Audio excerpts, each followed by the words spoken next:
Worthy! What's good, y'all? It's Brandon, and so today, this is going to be the first segment on the different highlights and takeaways of Higher Calling.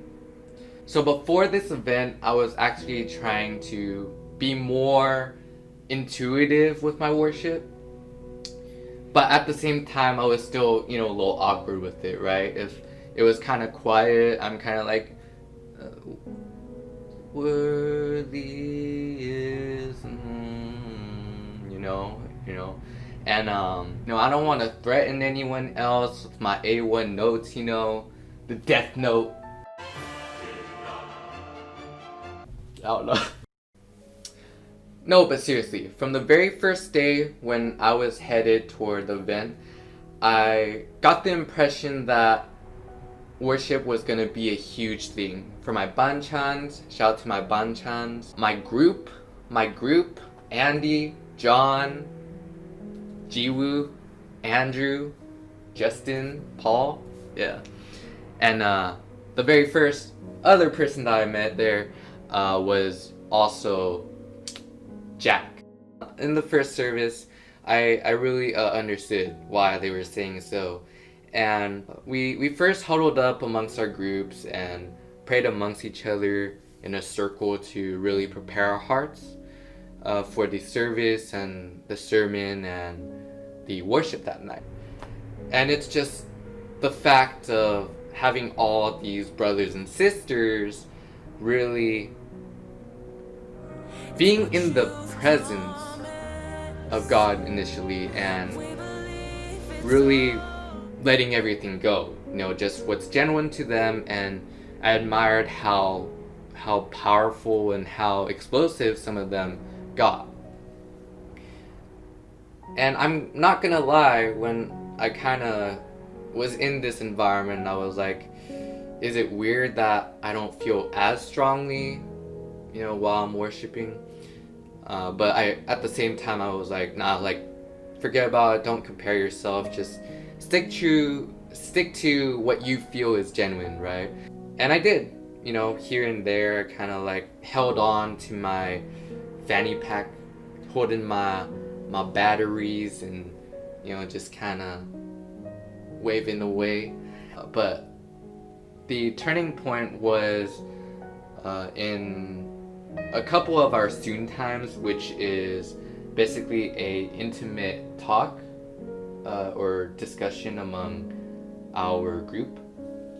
And someone was mentioning, they were hesitant with worship as well. And I was kind of listening to, of course, because I resonated with that as well. And someone else kind of asked, what makes us engage in this way, trying to really grasp the whole concept of it. And John, one of the banchans, explained sometimes it's practice, when you, the more you do it, the more you kind of try to make a little bit more of an effort to do this, especially for him. It'll click at some point of Christ. And I think I kind of interpret it in a way after a little bit as a means of reaching out to him in a way. Kind of maybe you're in a troublesome situation, so I'm reaching out for his hand, or I'm giving him a hand because hey, thank you so much, Waymaker, miracle worker. One of the leaders has spoken talking about, we're obviously having fun. This right here doesn't have to stop in this conference, basically. This right here is just a taste of what it's like in paradise. And to think about it in that perspective, I already think that this is kind of crazy. I'm not gonna say that this event itself is what transformed everything and really flipped me 180, but I definitely felt like God brought me here for an additional doors to open, to really tweak some of my elements in my walk with Christ, you know? I had to leave with Hyung because he was my ride back. We had actually worshipped on the ride back, and I'll be honest with you, like, if it weren't for this event, or if it weren't for, like, you know, if it were any other time excluding this whole thing, maybe before, I probably wouldn't have sang along with them. It's just another feeling to really connect with other brothers and sisters, you know, in that way, in your genuine, like, worship. And I just didn't let it overwhelm me, you know?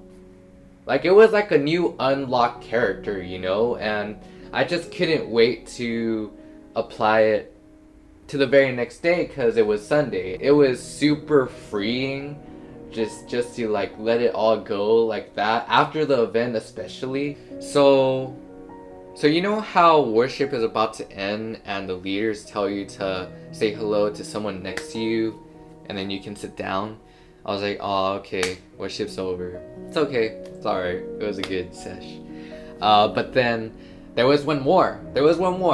And I noticed, like, there's still a couple of people that are still, like, standing up. But I was like, nah, it's too late. But then, you know, middle of the thing, I was like, forget it. I'm gonna do it. I'm gonna do it right now. And this felt like this was the very last pillar to set me free, you know? And this song was called So Will I. And I kid you not, out of nowhere, everything was all chill, all normal. But my eyes started to get watery, you know? And all of a sudden, out of nowhere, I started to break down. Like, it was one of those where your shoulders are shaking, you can barely breathe, and you're choking up, and barely word the words that are coming out of your mouth. Like, I could barely do it, but I'm still, like, trying to, like, not yell, but, you know, I'm going, and I don't know, it was just a crazy experience. And man, I don't know if it was, like, just the whole thing, everything that compiled together, or, like, it was because I was experiencing, like, his presence at that moment. I don't know, but it was just such a thriving, crazy experience. And that's all for the worship segment, you know? I wish that I could go a little bit more in depth, but I'll spare you that time. But yeah, I'll see you guys soon. Take care. I'll see you guys with the next Road to Worthy, and like always, stay blessed.